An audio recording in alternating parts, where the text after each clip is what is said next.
Lovely जी जो बेटा से कह के आई हैं, गीत रूप में अपने मन का भाव रखेंगी। क्या रखी? सर्वप्रथम गुरु माता को नमन। हमारे विश्व महात्मा उन्हें भी नमन है। साथ ही आए हुए तमाम सत्संगियों को विक्रम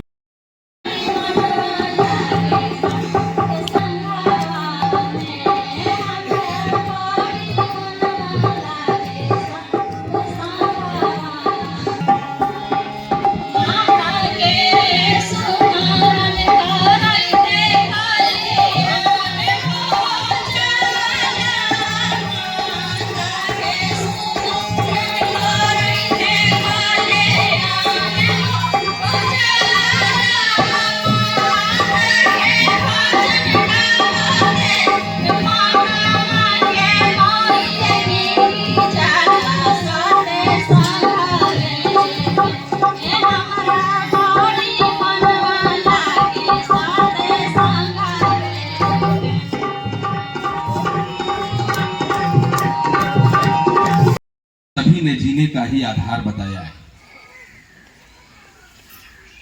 आज बड़ी खुशी हो रही है। भी नरेंद्र बाबू आपके ही बीच के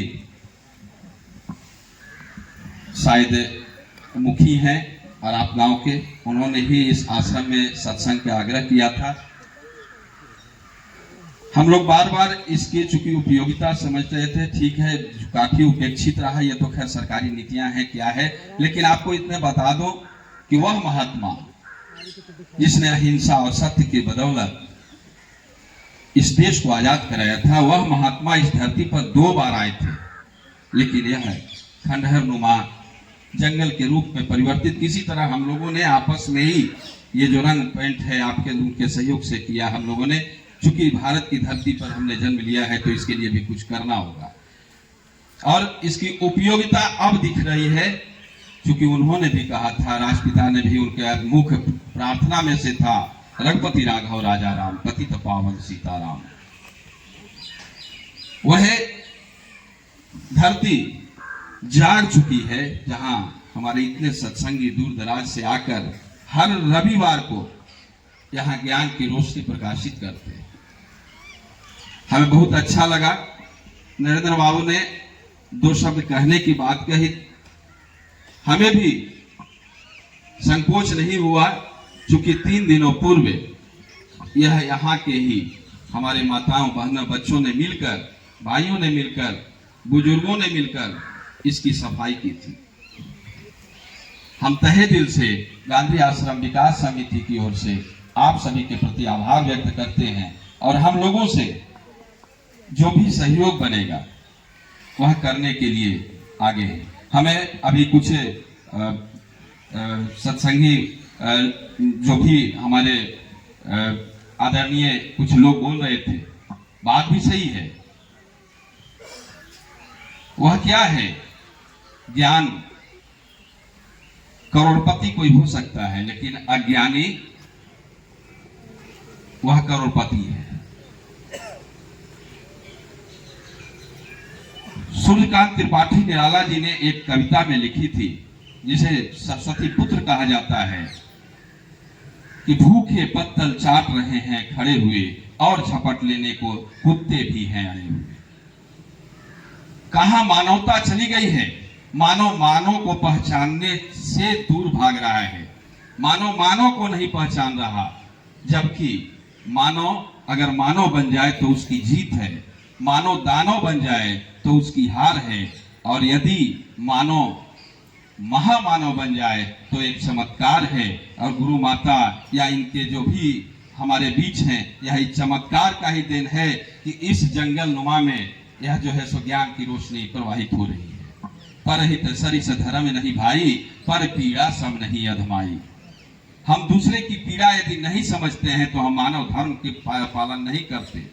इसलिए चाहे कोई भी आध्यात्मिक गुरु हो, सभी ने ही अच्छाइयाँ ही बतलाया है, सत्मार्ग का चलने की बात कही है, किसी ने गलत नहीं बताया। इसलिए सत्संगों से ही हमें ज्ञान मिलता है और उस ज्ञान को एक दूसरे में बांटने की जरूरत है और जो सुने उसे अपने आप में उतारने की भी जरूरत है।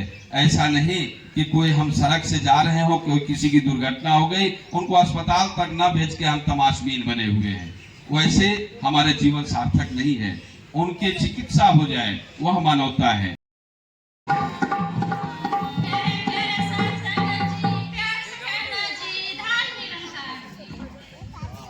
सत्संग जी के प्यार सत्कार से कहना है निरंकार जी। जैसा कि दासी विनती करी है, महात्मा धर्मेंद्र जी के चरणों में सदगुरु से और आप विक्रम और बेदौली बीटा ब्रांच मिलकर हम भक्ति पर्व का आनंद ले रहे हैं। साथ संगत जी, एक बार की बात है, बात कर रहा है। साथ संगत जी, रास्ते में अचानक बस खाई में गिर जाती है और एक महात्मा को बहुत चोट लग जाती है। और जो दिलबाग जी केंद्रीय महात्मा हैं और हिमाचल प्रदेश के डोगरा जी हैं, जो दिलबाग जी डोगरा जी को फ़ोन करते हैं और कहते हैं महात्मा जो मुंबई से बस चली थी जो हिमाचल के कांगड़ा में खाई में गिर गई है। रात 11:30 बजे महात्मा को हिमाचल के कांगड़ा में ले चलूं और जीप से सभी महात्मा वहां पहुंचते हैं तो वहां एक सरदार के बाद सत्संग जी सभी महात्मा खुश हो जाते हैं और दिलबाग जी डोगरा जी की फोन पर वार्तालाप होते रहता है। उसके बाद सभी महात्मा कहते हैं कि इस महात्मा ने बहुत मेहनत की है, इस सरदार ने बहुत मेहनत की है, इसे कुछ माया के रूप में सभी लोग दे देते हैं।